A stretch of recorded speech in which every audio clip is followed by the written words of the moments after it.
Hey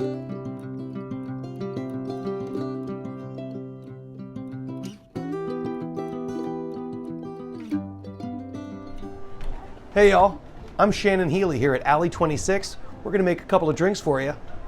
Let's get started. Hey everybody. Thanks for tuning in to our little demonstration here. We're just gonna walk through a couple of cocktails. With your Taste Carolina Food Tours little packets, you received some Devil's Foot ginger. This is the Fuego version. Some of the Alley 26 blood orange syrup made out of blood orange sugar and water, all natural. And of course, Crude's Tropi-500 bitters with toasted coconut, pineapple, and allspice. So here are a couple. Here's one non-alcoholic option and one full-on cocktail option. The non-alcoholic option we're calling Devil's Dew, and the one with booze we're calling the Bloody Good Mule. So first thing, these are going to be really easy to make, easy for you to make at home, and we're going to just build them right in the glass. So some nice ice.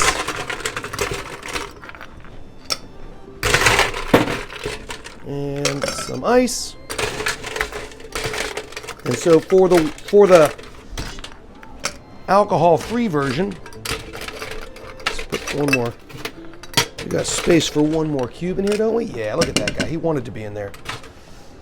So the Devil's Foot is from Asheville, and it started with a couple of guys who were at a brewery with their wives are pregnant, and they realized there weren't any interesting things. So they did something that we really stand behind, which is finding interesting flavors for folks who don't want to drink alcohol if they don't want to drink alcohol.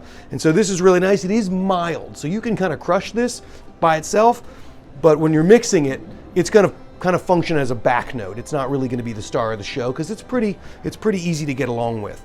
So we're going to use, in the Devil's Dew, our NA, we're going to use about 6 ounces of the ginger, and in our Bloody Good Mule, we're going to use 4 ounces roughly.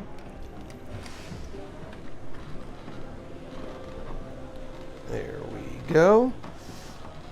We're going to top each.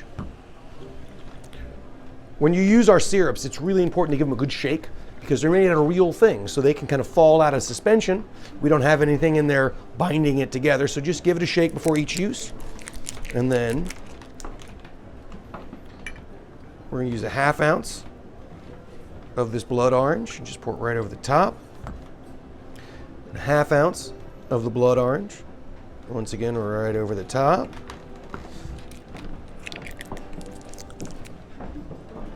And then 6 dashes of the bitters right on top of this guy. This is dropping a little stingily, so we're going to give it 2 more. We really kind of want to lean over and smell the bitters. They're really nice and aromatic.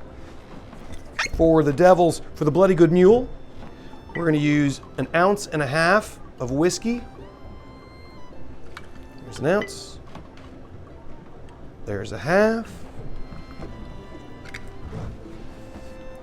And we're going to put just a wee bit more of that on top. And then once again, we're going to take these bitters and go. There you go. Just to incorporate, we're going to take a spoon, we're going to give it the gentlest of stirs. Take the spoon and drag it straight up. Same over here. I don't want to stir it too much, agitate it too much, I'll lose my bubbles. But there you go. There's the Devil's Dew, and there's Darn Good Mule.